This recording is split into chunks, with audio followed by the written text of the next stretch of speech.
Assalamualaikum warahmatullahi wabarakatuh. Perkenalkan, nama saya Abelia Putri Palada, kelas A, Prodi Psikologi, Fakultas Ilmu Kesehatan, Universitas Muhammadiyah Gorontalo.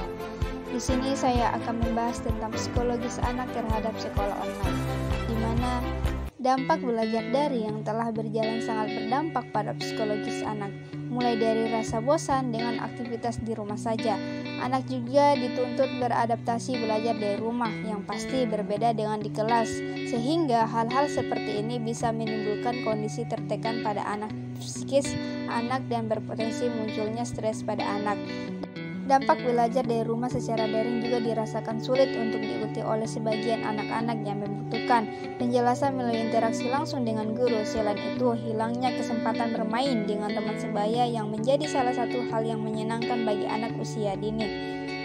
Mereka kehilangan mitra curhat antara teman sebaya. Lebih dari itu, mekanisme belajar dari rumah telah mengubah pula jadwal kegiatan dari para orang tua murid yang harus turun mengawasi anak-anaknya dalam mengikuti pelajaran di rumah. Tidak cukup hanya mempersiapkan anak-anak untuk bangun pagi dan persiapan mengikuti pelajaran sekolah, akan tetapi juga turut serta dalam proses bimbingan dalam mengikuti tata cara pelajaran online dalam memandu anak mengikuti pelajarannya. Kemudian, selama pelaksanaan belajar di rumah, para siswa juga memperoleh tugas sekolah. Jika dalam perjalanannya tugas sekolah dominan diselesaikan oleh orang tuanya, tentu akan menimbulkan dampak ke depannya. Dampaknya si anak akan mengalami ketergantungan pada bantuan orang lain, kurang mandiri dalam menyelesaikan tugas, dan cenderung menjadi anak yang kurang percaya diri. Dan bila suatu hari nanti anak akan kembali belajar di sekolah, di mana ia harus mengerjakan tugas-tugas sendiri, kalau tidak dilatih mandiri dan percaya diri dalam mengerjakan tugasnya di rumah sekarang, maka ia akan sulit beradaptasi saat harus belajar di sekolah nanti. Lalu bagaimana dengan PR atau tugas dikerjakan oleh orang tua? Hasil belajar atau nilai yang diperoleh anak tidak mencerminkan kemampuan anak sesungguhnya. Pendidikan dari orang tua berpotensi mendapatkan hasil yang lebih bagus sebab orang tua biasanya lebih mengetahui anaknya dan berinteraksi lebih intens. Ketidakjelasan dalam pola pengajaran akan berdampak negatif pada anak, terutama pada pola hidup dan perkembangan yang tak berjalan sebagaimana harusnya.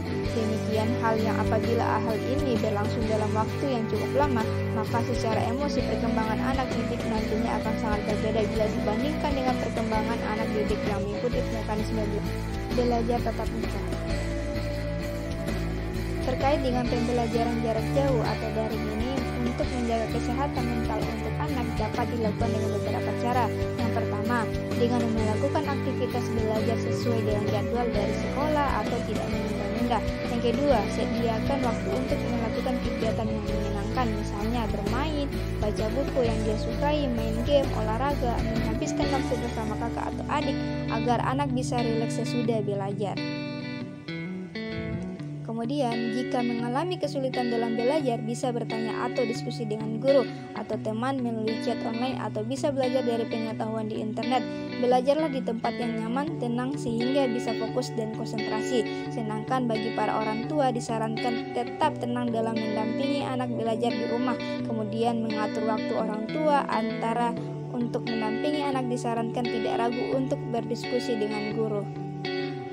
Pahami tingkat kemampuan belajar anak dan sesuaikan dengan target atau nilai yang diperoleh anak. Jangan paksa anak mencapai target atau nilai yang melampaui kemampuannya. Di masa pandemi ini, kesehatan fisik dan psikis sangat penting untuk tetap dipertahankan dan dirawat. Jadi orang tua dan anak bisa menjalani proses belajar jarak jauh ini sebaik mungkin dan tidak menambah beban psikis. Terima kasih, semoga materi ini bermanfaat.